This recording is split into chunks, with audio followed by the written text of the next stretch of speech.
नमस्कार दोस्तों, मैं हूँ आरती प्रजापति यूट्यूब चैनल पर आप सभी का हार्दिक स्वागत करती हूँ। आप सभी को गुड मॉर्निंग, जय श्री कृष्ण।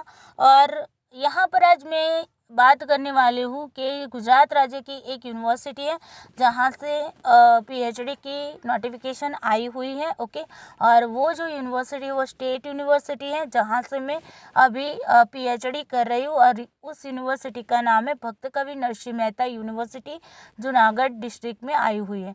तो चलिए उसके बारे में पूरी जानकारी लेते हैं कि किस तरीके से आपको फॉर्म को फिल करना है, कैसे सिलेबस को आपको डाउनलोड करना है, क्या सिलेबस रहेगा, ओके, कितनी फीस रहेगी, सारी डिटेल्स में हम बात करेंगे इसी वीडियो में। वीडियो को पूरा देखना है ताकि आपके माइंड में कोई भी क्वेश्चन रह ना जाए। इस वीडियो में मैं पूरी की पूरी जानकारी आप लोगों को दूंगी और किस तरीके से एग्ज़ाम कंडक्ट कराई जाती है, पूरी प्रोसेस क्या होती है पीएचडी में जब सिलेक्शन होता है, तो वो सिलेक्शन तक की मैं पूरी प्रोसेस आप लोगों को इसी वीडियो में बताने वाली हूँ। तो सबसे पहले वीडियो को लाइक कर दीजिए, अपने दोस्तों को शेयर कर दीजिए और चैनल को अगर आपने अभी तक सब्सक्राइब नहीं किया तो सब्सक्राइब कर लीजिए ताकि सारे के सारे वीडियोस की नोटिफिकेशन आप लोगों को मिलती रहे। तो चलिए चलते हैं, आपको ऑफिशियल वेबसाइट पर ले चलती हूँ, वहीं पर हम सारे डिस्कशन करेंगे। तो यहाँ पर BKNMU लिखती हूँ, ओके, जिसका फुल फॉर्म है भक्त कवि नरसिंह मेहता यूनिवर्सिटी। उसी की ऑफिशियल वेबसाइट अगर आपको चाहिए तो www.bknmu.edu.in, ओके, उसी पर हमें जाना है और होम पेज पे हम चलेंगे और उसके बाद आगे की प्रोसेस करते हैं। थोड़ा सा वेट करिए।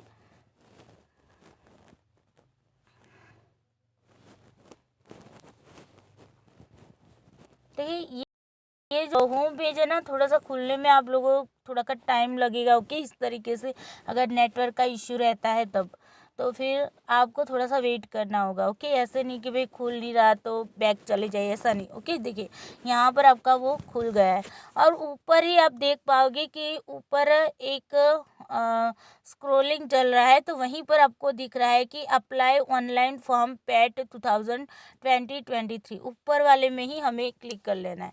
अब देखो यहाँ पर आपको थोड़ी सी इंस्ट्रक्शन दी हुई है कि आपको क्या क्या करना है, उसके बारे में बताया हुआ है। ओके, तो यहाँ पर थोड़ा सा मैं आपको बता देती हूँ कि यहाँ पर ऑनलाइन फॉर्म भरने से पहले आप लोगों को जो भी डॉक्यूमेंट्स ज़रूरी है उन सारे डॉक्यूमेंट्स को अपलोड करवाना होगा स्कैन करके। ओके, तो आपको सारे डॉक्यूमेंट्स अपने पास ही रखना होगा क्योंकि यहाँ पर अपलोड करना है डॉक्यूमेंट को। ओके, उसके बाद स्कैन करके उसकी जो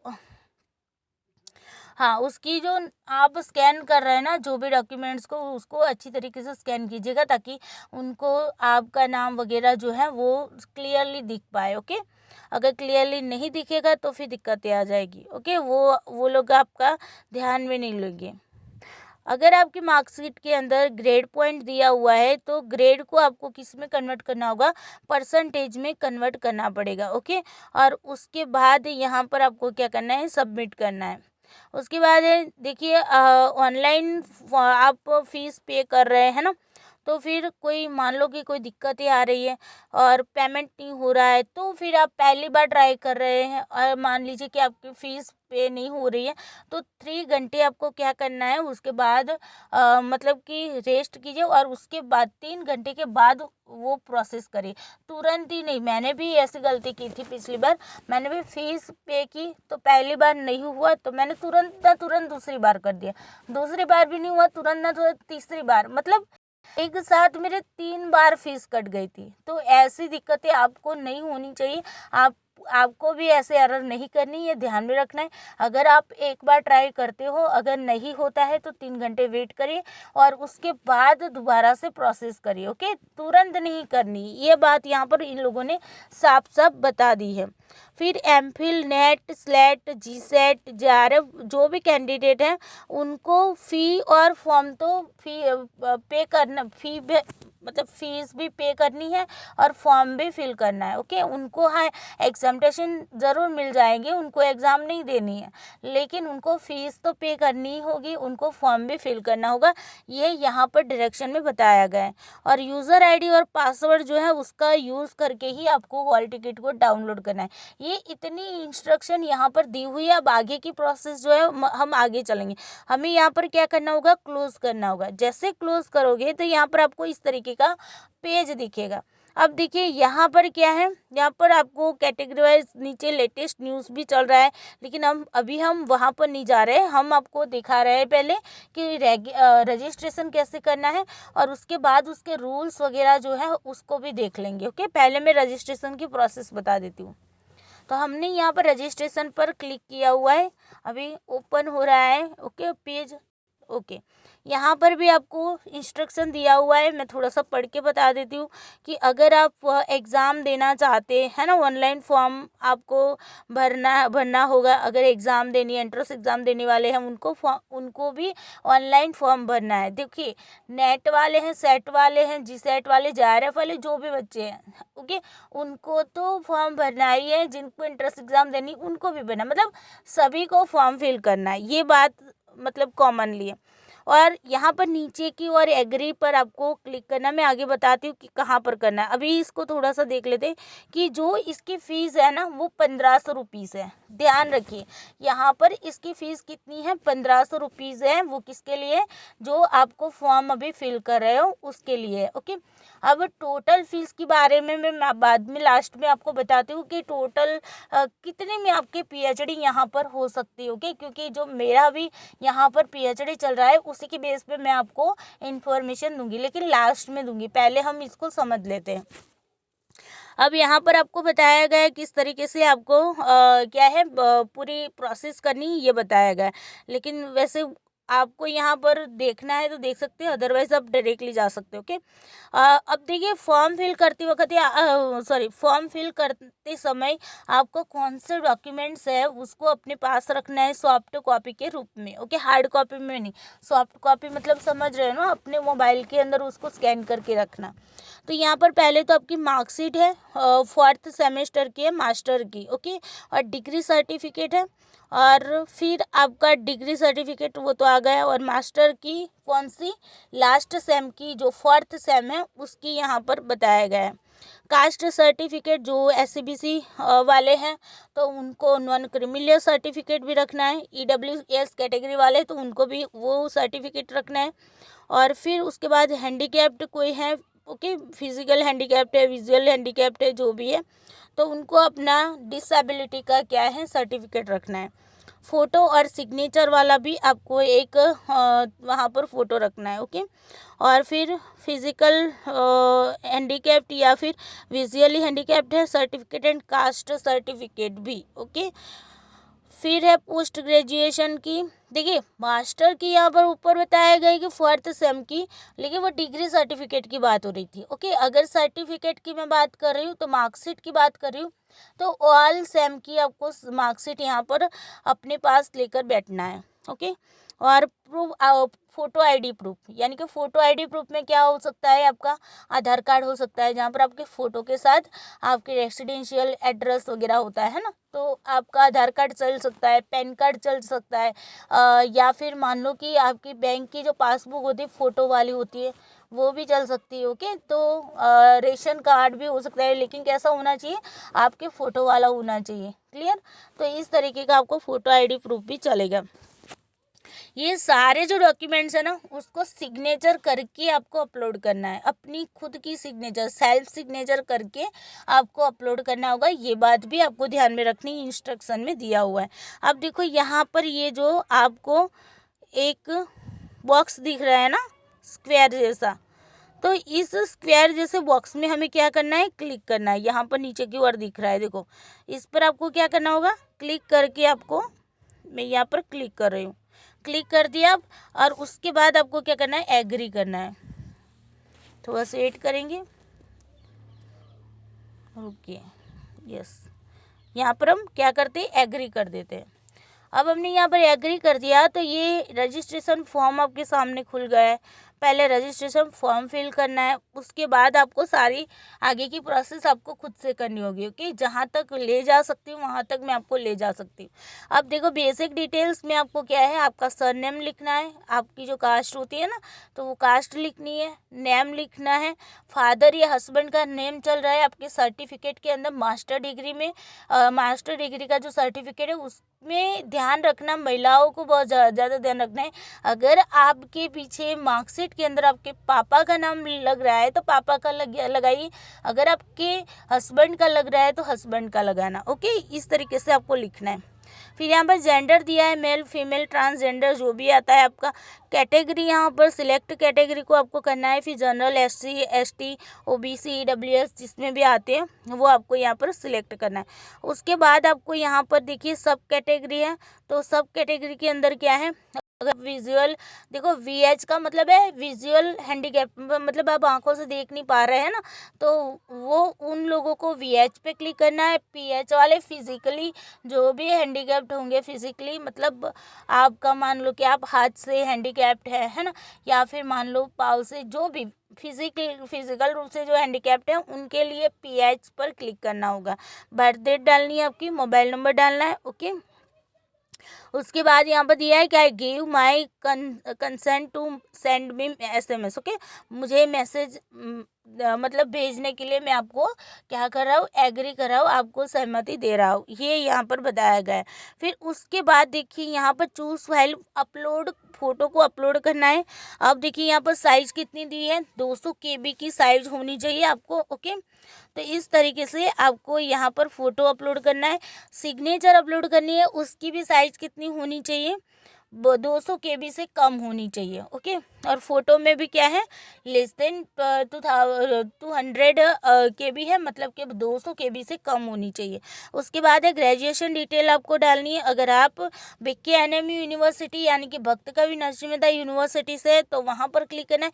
अगर आप उस यूनिवर्सिटी से नहीं और दूसरी कोई भी यूनिवर्सिटी से है तो आपको अदर यूनिवर्सिटी पर क्लिक करना है। ओके, अब देखो BK NMU वाले होंगे उनको सिर्फ सिलेक्ट कोर्स करना है, आपको जो भी कोर्स है आपका। ओके, तो ये बैचलर डिग्री का है तो बैचलर डिग्री में आपका जो भी सब्जेक्ट रहता है उसको आपको क्लिक करना है। ओके, और फिर आपको मंथ लगाना है कि आपने जो ग्रेजुएशन है वो कब किया था, मंथ लगाना है, ईयर लगाना है। ओके, और फिर ग्रेजुएशन के टोटल मार्क्स आपको ग्रैंड टोटल मार्क्स लगाने हैं। ओके, तो पहले ऑब्टेन लिखा हुआ है, देखिए यहाँ पर भी बच्चों को बहुत ज़्यादा गलती होती है।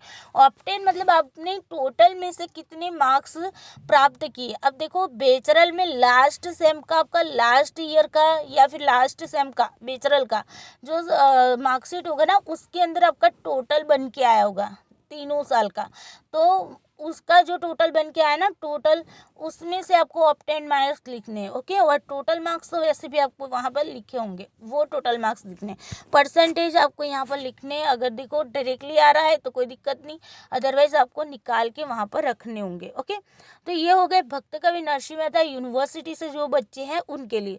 अब अदर यूनिवर्सिटी के वालों के लिए क्या अलग से, तो उनके लिए सिर्फ अलग से ये है कि उनको अपनी यूनिवर्सिटी का नाम लिखना है यहाँ पर, बस और कुछ भी नहीं, बाकी सेम टू सेम है।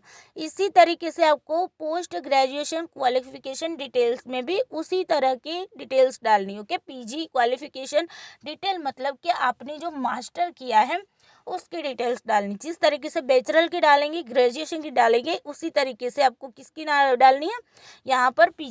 तो PG में एक और फंक्शन आपको दिख रहा है, PG में फंक्शन क्या दिख रहा है, सिलेक्ट सब्जेक्ट। तो यहाँ पर आपको सब्जेक्ट को भी सिलेक्ट करना है। अब यहाँ पर जितने सब्जेक्ट दिए हैं उन सब्जेक्ट वाले बच्चे ही फॉर्म फिल कर पाएंगे। यहाँ पर मैं बोल भी देती हूँ कौन कौन से सब्जेक्ट वाले बच्चे फॉर्म फिल कर सकते हैं। देखो बोटानी, chemistry, zoology, computer science, economics, sociology, psychology, history, Hindi, English, Gujarati, Sanskrit, commerce, accountancy, education and law. Okay, इतने सब्जेक्ट वाले बच्चे जो हैं वो क्या कर सकते हैं, यहाँ पर फॉर्म फिल कर सकते हैं। ओके, और दूसरा नीचे ये है पीजी रिजल्ट जो है वो मार्किंग सिस्टम से आया है आपका, तो मार्किंग सिस्टम पर आपको क्लिक करना है। अदरवाइज मान लो कि मार्किंग सिस्टम से नहीं है तो आपको ग्रेडिंग सिस्टम है, ग्रेड दिया हुआ है, तो ग्रेडिंग सिस्टम को आपको वहाँ पर क्लिक करना होगा और उसके बाद आपको यहाँ पर ग्रेड बताना है कि आपका ग्रेड कौन सा है। क्लियर, ये बात यहाँ पर आपको करनी है। उसके बाद है अदर डिटेल्स। अगर अदर डिटेल्स में देखा जाए तो आपका एड्रेस है, फिर आपका स्टेट आएगा, फिर आपका डिस्ट्रिक्ट है, तालुका है, विलेज है, नेशनलिटी है, ओके। और उसके बाद है पिन कोड और ईमेल आईडी। ईमेल आईडी सही डालना, क्योंकि सारी प्रोसेस जो है, इंफॉर्मेशन जो है वो आपको ईमेल आईडी के माध्यम से मिलती है। सो ईमेल आईडी जो है वो सही डालना। क्लियर। उसके बाद है पैट की डिटेल्स। अब पैट की डिटेल्स में क्या है, देखिए कोर्स कौन सा है आपका पीएचडी का, वो तो आपका यहाँ पर क्लियरली है, उसमें आपको कुछ नहीं करना है। उसके बाद है पीएचडी एंट्रेंस एग्जाम सब्जेक्ट। आपका जो भी सब्जेक्ट है उस सब्जेक्ट को आपको क्या करना पड़ेगा, सिलेक्ट करना पड़ेगा। यहाँ पर आप सारा कुछ डिटेल्स भरोगे, उसके बाद वो फंक्शन खुलेगा, ओके। फैकल्टी कौन सी है, तो आर्ट्स है, कॉमर्स एंड मैनेजमेंट वाले हैं, साइंस वाले हैं, एजुकेशन वाले हैं, या फिर लो वाले, ओके। उसके बाद है आपका एग्ज़ाम जो है वो सिलेक्ट एग्ज़ाम है, मतलब आप मान लो कि आपने कोई एग्ज़ाम जो है वो क्लियर किया हुआ है, तो नेट क्लियर है, सेट क्लियर है, जी सेट। अब देखो सेट और जी सेट दोनों ही सेम है, लेकिन ये सेट किसके लिए लिखा हुआ है, आउट स्टेट वाले बच्चों के लिए, ओके। आउट स्टेट के जो अदर स्टेट के बच्चे हैं उनको सिर्फ सेट लिखा हुआ है, क्योंकि हर एक जो भी स्टेट के अंदर सेट की एग्ज़ाम ली जाती है। जैसे कि मान लो कि आपकी झारखंड में हो रही है तो जेके सेट लिखा जाता है ना, तो इस तरीके से जेके सेट लिखा जाता है। तो इसी तरीके से महाराष्ट्र में सेट ली जाती है तो एमएच सेट लिखा जाता है। गुजरात में सेट की एग्ज़ाम ली जाती है तो उसको जी सेट लिखा जाता है, ओके। सो गुजरात वाले बच्चे हैं वो अगर उन्होंने सेट की एग्ज़ाम क्लियर की है तो वो बच्चे किसको चूज़ करेंगे, जी सेट को करेंगे। और अदर स्टेट वाले बच्चे कोई है और सेट की एग्ज़ाम क्लियर है तो वो क्या लिखेंगे, SCT सेट लिखेंगे, ओके।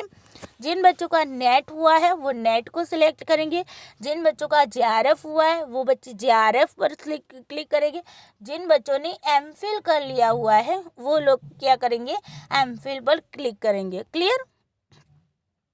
उसके बाद बात करते हैं फैकल्टी, तो आ गई आपकी। अदर एग्जामिनेशन डिटेल्स में सब्जेक्ट भी आपको लिखना है। उसके बाद है आपका अटैचमेंट। अब आपको क्या क्या अटैच करना है, तो देखो upload all PG same marksheet. तो यहाँ पर आपको PG के ऑल सेम की जो PDF है उसको यहाँ पर क्या करनी है, अपलोड करनी है, सारे के सारे सेम की मार्कशीट की। क्लियर। और अपलोड फ़ोटो आईडी प्रूफ। आपको फ़ोटो आईडी प्रूफ मैंने जैसे बताया था, आधार कार्ड है आपका, पैन कार्ड है ना, तो वो फ़ोटो आईडी प्रूफ को आपको यहाँ पर क्या करना होगा, अपलोड करना होगा। ये जो है वो आप फाइल के रूप में या फिर इमेज के रूप में यहाँ पर कर सकते हो। अगर फाइल के रूप में नहीं जा रहा, PDF के रूप में, तो फिर इमेज के रूप में डालना होगा, ओके। और ये वाला जो था ना आपका PG वाला मार्कशीट वाला, वो तो फाइल करके ही वहाँ पर आप कर देना। क्लियर। और उसके बाद है डिग्री सर्टिफिकेट जो है मास्टर का, तो वो डिग्री सर्टिफिकेट भी आपको यहाँ पर क्या करना है, यहाँ पर अपलोड करना है। तो इतनी डिटेल्स आपको अपलोड करने के बाद आपको क्या करना है, सबमिट योर डिटेल्स। क्या करना है, सबमिट योर डिटेल्स। अब जब आप सबमिट योर डिटेल्स करोगे तो आपको एप्लीकेशन नंबर और पासवर्ड दोनों चीज़ें मिल जाएगी। मैसेज से भी आ सकती है, ईमेल से भी आ सकती है, ओके। अब मुझे नहीं पता मैसेज से आ रही है या ईमेल से आ रही, लेकिन जिनको भी पता है, जिन्होंने फॉर्म फिल कर दिया है, वो ज़रा इतना बता देना कि ईमेल से आ रही है या मैसेज से आ रही है। और अगर ईमेल मैसेज से नहीं भी आ रही तो सबमिट योर डिटेल्स करोगे तो भी आपके होम पेज पे तो आपको दिखाई देगी, ओके। जैसे ही सबमिट योर डिटेल्स करोगे तुरंत आपको एप्लीकेशन नंबर और क्या बोलते हैं पासवर्ड भी शायद दिखाई देता होगा, ओके। अदरवाइज आपको क्या है, आपको मैसेज मिल जाता होगा। तो थोड़ा सा ये देख लेना। अब ये पूरा हो गया प्रोसेस, ये रजिस्ट्रेशन फॉर्म आपने फिल कर दिया। अब हम बैक चलते हैं।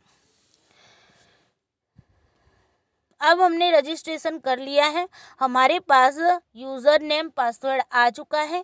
वही यूज़र नेम पासवर्ड डाल के आपको क्या करना है, लॉगिन करना है।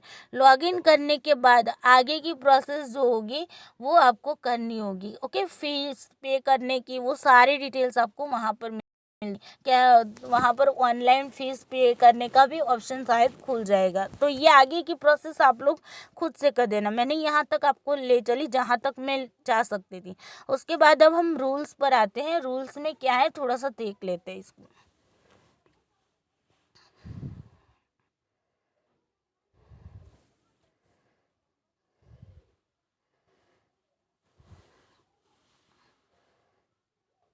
ओके, ये है रूल्स। रूल्स के अंदर देखिए आपकी जो स्टार्टिंग डेट थी ऑनलाइन एप्लीकेशन की वो 24 दिसंबर को स्टार्ट हो चुकी थी। आज 31 दिसंबर है। ओके, और अभी तक आपका लास्ट डेट कौन सी है, 3 जनवरी 2023 है। शाम के 5 बजे तक आप फॉर्म को फिल कर सकते हो। और डाउनलोड अगर आप क्या है भाई, हॉल टिकट डाउनलोड कब होगी, 5 जनवरी को आपकी हॉल टिकट डाउनलोड हो जाएगी। 7 जनवरी को आपकी क्या है, एग्ज़ाम है। 7 जनवरी को आपकी एग्ज़ाम है। क्लियर।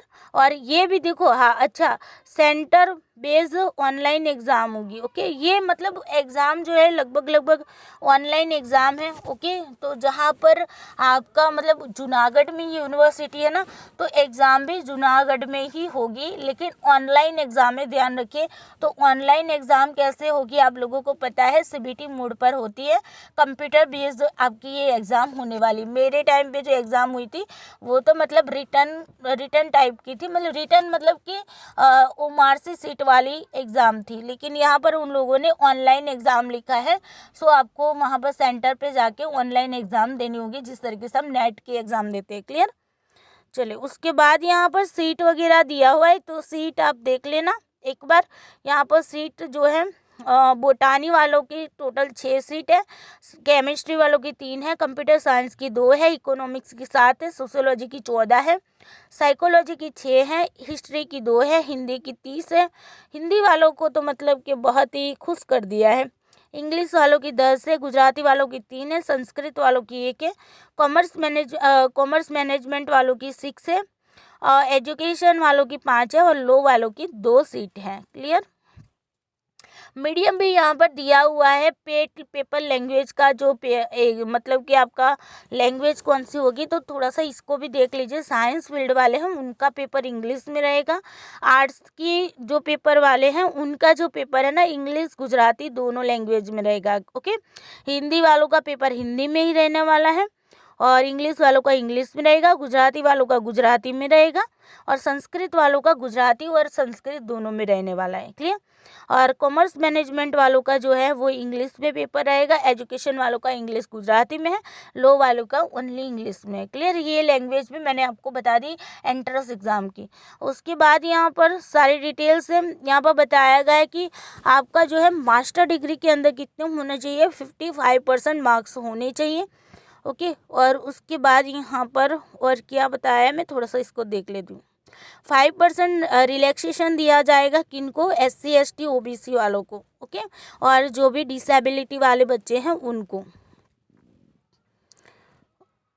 सीट जो है उसके अंदर time to time increase decrease हो सकता है। दूसरा यहाँ पर है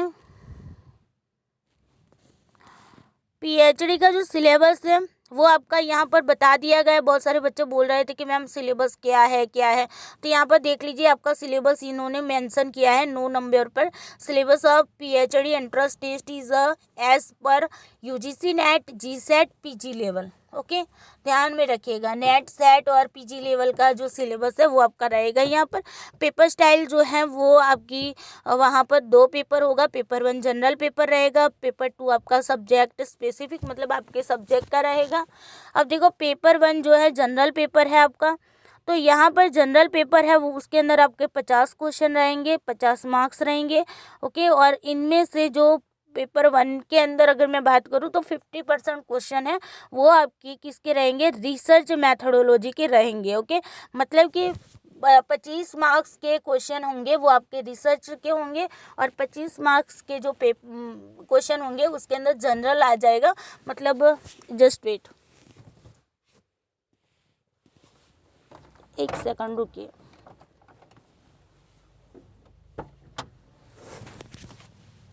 ओके, तो यहाँ पर देखिए 50% रिसर्च आने वाला है पेपर 1 के अंदर।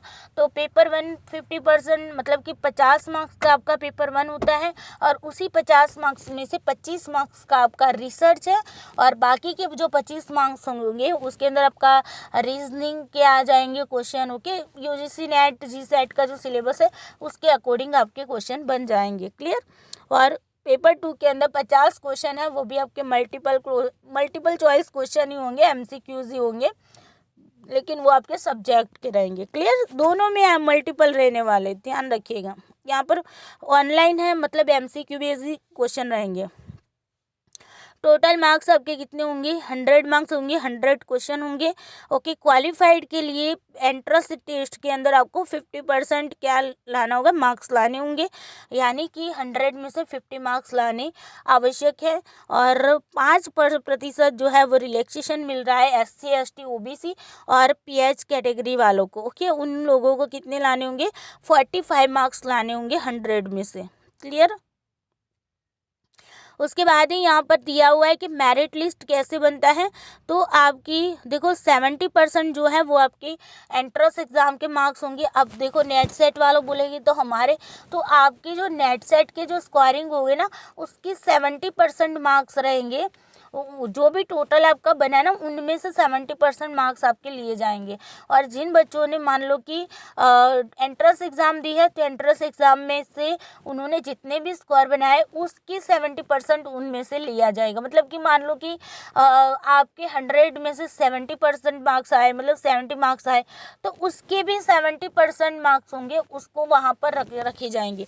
और 30% मार्क्स जो होंगे वो किसके मिलेंगे, आपको वाइवा का मिलेगा। मतलब कि RDC जो होती है, इंटरव्यू होता है जहाँ पर आपको रिसर्च प्रपोजल प्रेजेंट करनी होती है, तो उसके आपको 30% मार्क्स मिलेंगे। Okay, clear.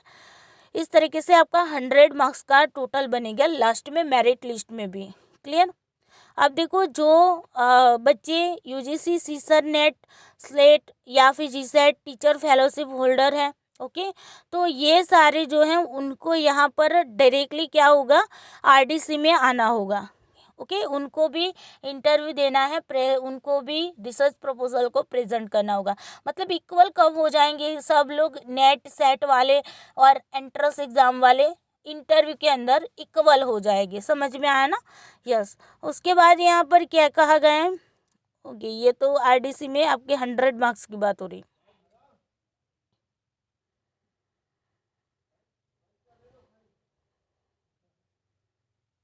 चलिए उसके बाद क्या है,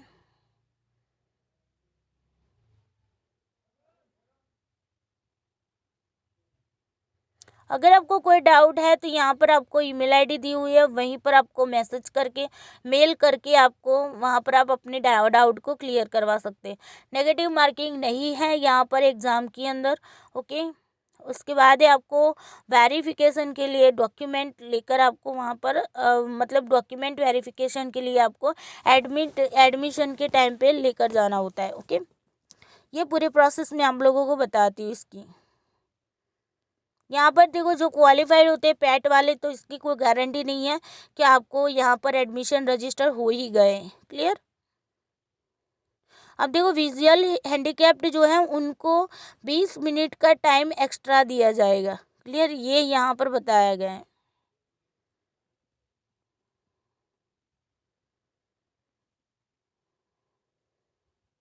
थोड़ा सा देख ले तुम्हें, यहाँ पर आपको जो बताना, फीस मैंने बता दिया आप लोगों को, 1500 रुपीज़ फीस है।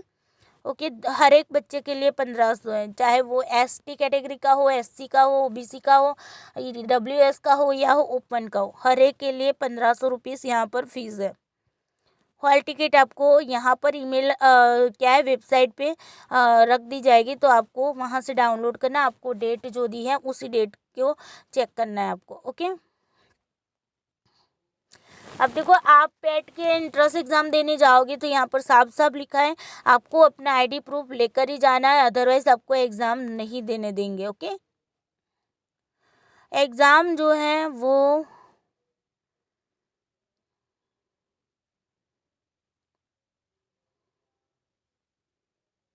आपको ऑनलाइन एप्लीकेशन फॉर्म के साथ आपके जो भी डॉक्यूमेंट्स हैं उनको आपको क्या करना होगा, वेरिफिकेशन करने के लिए हार्ड कॉपी में भेजना पड़ेगा। ओके, यहाँ पर ये भी बताया गया सेल्फ अटेस्टेड करके। ओके, मतलब कि अपनी सिग्नेचर करने, हर एक डॉक्यूमेंट के अंदर आपको क्या करनी है, अपनी सिग्नेचर करके ऑनलाइन फॉर्म के साथ आपको हार्ड कॉपी में क्या करना होगा, वहाँ पर भेजना होगा, डॉक्यूमेंट वेरिफिकेशन करवाना होगा। वैसे डॉक्यूमेंट वेरिफिकेशन आपको वहाँ पर बुलाया जाएगा, लगभग हमें तो बुलाया गया था वेरिफिकेशन के लिए, तब हम गए थे। ओके, सो लगभग आपका जब आरडीसी होगा ना, उसी टाइम आप लोगों को वहाँ पर बुलाएंगे।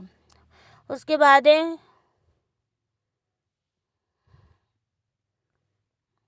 इसको थोड़ा सा देख लेते हैं, चले।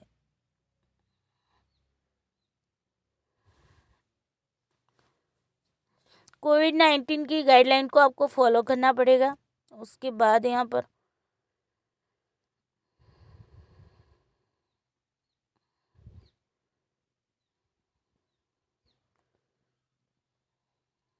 चलिए, तो ये था पूरा, आपको जो भी इंफॉर्मेशन देनी थी वो सारी इंफॉर्मेशन आ गई।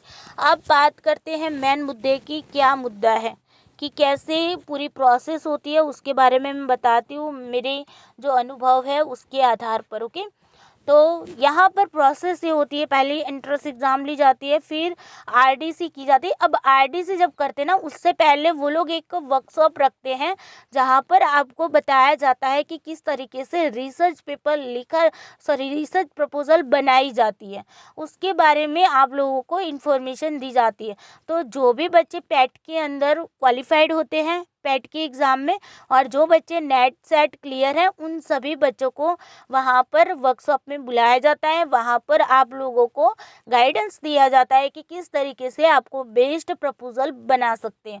और वहाँ पर जितने भी गाइड जो भी सब्जेक्ट के अवेलेबल होते हैं, उन सभी गाइड को भी बोला जाता है कि आप लोगों को भी वहाँ पर सभी बच्चों को क्या करना है, हेल्प करनी। ओके, तो जो भी बच्चा है वो सभी गाइड के साथ मिलकर क्या करते हैं, अपनी रिसर्च प्रपोजल के बारे में डिस्कशन कर सकते हैं। तो यहाँ पर ये भी बाधित नहीं है कि आप किसी भी गाइड से बात नहीं कर सकते, सभी गाइड के साथ आप उनके पास से एडवाइस ले सकते हैं, उनके पास से गाइडेंस ले सकते हैं और अपनी प्रपोजल को बेस्ट बना सकते हैं। उसके बाद आपकी आरडीसी आती है। आरडीसी के टाइम पे आपको क्या है, डॉक्यूमेंट वेरिफिकेशन करवाना होता है और फिर आपको रिसर्च प्रपोजल भी वहाँ पर प्रेजेंट करना होता है। ओके, तो आपको वहाँ पर रिसर्च प्रपोजल जब आप प्रेजेंट करते हो, उसके बाद आपका फाइनल मेरिट लिस्ट बनेगा और फाइनल मेरिट लिस्ट के बाद आपकी रजिस्ट्रेशन की प्रोसेस होगी। रजिस्ट्रेशन होने के बाद आपका एडमिशन हो जाता है ना, उसके बाद आपका एक कोर्स वर्क आता है पीएचडी का, वो कोर्स वर्क कंप्लीट करना पड़ता है आपको। ये सारी चीज़ें होती है। ओके, तो प्रोसेस में कुछ भी नहीं है। और यहाँ पर मैं अपने एक्सपीरियंस के बेस पे बता सकती हूँ कि इस यूनिवर्सिटी के जो भी प्रोसेस है ना, बहुत ही फास्टली है। ऐसा नहीं धीरे धीरे से कोई काम नहीं होता है, फटाफट से आपकी प्रोसेस कंप्लीट हो जाती है। बच्चों को वहाँ पर कोई भी दिक्कत भी नहीं होती है।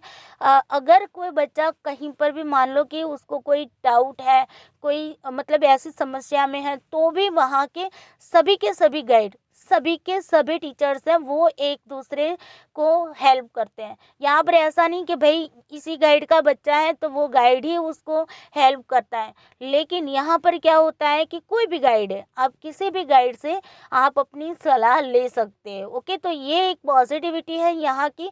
और सभी गाइड भी इतने हेल्पफुल होते हैं कि ऐसा नहीं कि भाई दूसरे गाइड का ये बच्चा है तो मैं इसको गाइड नहीं करूँगा, है ना, ऐसा भी नहीं है। वहाँ पर सभी गाइड हैं, वो एक दूसरे के गाइड के मतलब कि बच्चे हैं, स्टूडेंट हैं, उनको भी हेल्प करते हैं। तो बहुत ही अच्छी यूनिवर्सिटी है।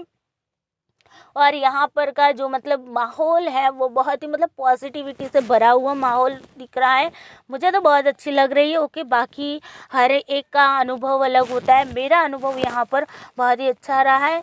तो मैं तो यही मतलब कि आप लोगों से भी कहूँगी कि अगर इस यूनिवर्सिटी में अगर आप लोगों को एडमिशन मिलता है तो फिर मतलब कि आपका मतलब मैं ये बोल सकती हूँ मेरा भला हो गया इस यूनिवर्सिटी से। ओके, क्योंकि उसका माहौल ही कुछ अलग है यहाँ पर, मतलब कि आपको सीखने को भी बहुत ज़्यादा कुछ मिलेगा। सो आप लोगों की मर्जी है कैसे आप लोगों को यहाँ तक पहुँचना है, पीएचडी तक। ओके, सभी को all the best. I hope आपको आज का वीडियो अच्छा लगा होगा, सारी जानकारी आप लोगों को मिल गई होगी। और एग्ज़ाम के अंदर जो सिलेबस उन लोगों ने दे दिया है, नेट सेट का है, तो वो आपको टेलीग्राम चैनल पे रखा हुआ है नेट सेट का। तो उसी सिलेबस को फॉलो करना है आप लोगों को और तैयारी करनी है। ओके, और एग्ज़ाम के अंदर मैंने आपको बता दिया कि आपके 25 मार्क्स का रिसर्च तो फाइनल है 100 में से। तो रिसर्च अकेला करोगे तो अभी 25 मार्क्स में से आप 20 मार्क्स वहाँ से लाते हो ना, तो अब आपको लास्ट में 30 या 40 मार्क्स ही लाने होंगे, है ना। अगर आपको मेरिट में आना है तो फिर स्कोरिंग बढ़ाना पड़ेगा। तो उसके लिए आप अपने सब्जेक्ट में 50 में से मान लो 30 मार्क्स तो वहाँ से भी ला सकते हो, है ना। तो 50 तो ऐसे ही हो जाते हैं। और फिर दोबारा से आप मान लो कि आपने कहीं पर भी गप्पे मार दिए, ऐसे ही मतलब आपने आंसर कर दिए, है ना। तो उसके बेस पे भी आपको 10 मार्क्स तो ऐसे मिल जाते। तो मैं तो ये मानती हूँ कि 100 में से आपके 60 मार्क्स तो इजीली आ सकते हैं। ओके, तो अच्छे से तैयारी करिए और अपनी जो मतलब कि अपना जो गोल है उस गोल तक पहुँचिए, ऐसी मेरी शुभकामनाएं। ऑल द बेस्ट सभी को। Bye bye, take care you, जय श्री कृष्णा।